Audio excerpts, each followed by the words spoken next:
Get ready for the dictation in 3, 2, 1, start. Repeal and reform. Sri Lanka should not undo democratic gains or roll back devolution in the constitution. A two-thirds majority in the legislature is indeed a mandate for constitutional change, but the winner ought to decide whether the proposed change would bring about reform or impairment, whether it would strengthen democratic institutions or weaken them. In his first address to the newly elected parliament, Sri Lankan President Gotabaya Rajapaksa has predictably declared his intention to repeal the landmark 19th Amendment to the Constitution and thereafter to work towards a new constitution. The party he belongs to, the SLPP, has just garnered a historic two-thirds majority along with its allies in the parliamentary polls, unprecedented in the election based on proportional representation. Few would doubt that the party led by the president's elder brother and Prime Minister Mahinda Rajapaksa has the requisite mandate to overhaul the constitutional and electoral system. The abolition of the 19th Amendment was indeed the party's major poll plank.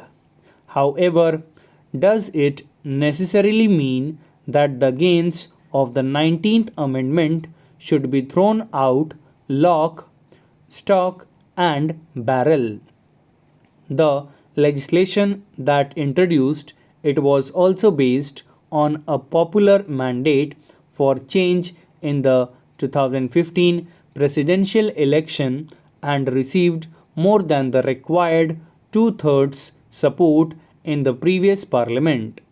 It has not only curbed the executive president's vast powers by restoring a two-term limit and making it difficult for the legislature to be dissolved at the president's whim, but also sought to protect the independence of oversight institutions. It would be a travesty of democratic principles if the independence of institutions such as the Election Commission is now curbed in the name of undoing the 19th Amendment.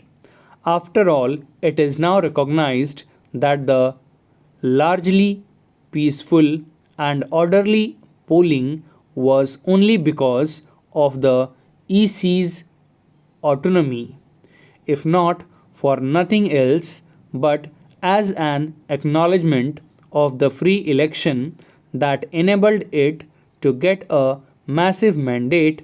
The ruling party should seek to prove its detractors wrong by preserving the democratic gains of the amendment. Further, the plan to rewrite the constitution under the rubric of a one country, one law principle should not be at odds with the urgent need for a new, inclusive constitution that would put the country on the path of equality and reconciliation. The President's address was also notably for the absence of any reference to ethnic minorities. For long, Sri Lankan leaders have maintained that they can give little by way of constitutional concessions to the minorities without the consent of the majority Sinhalese.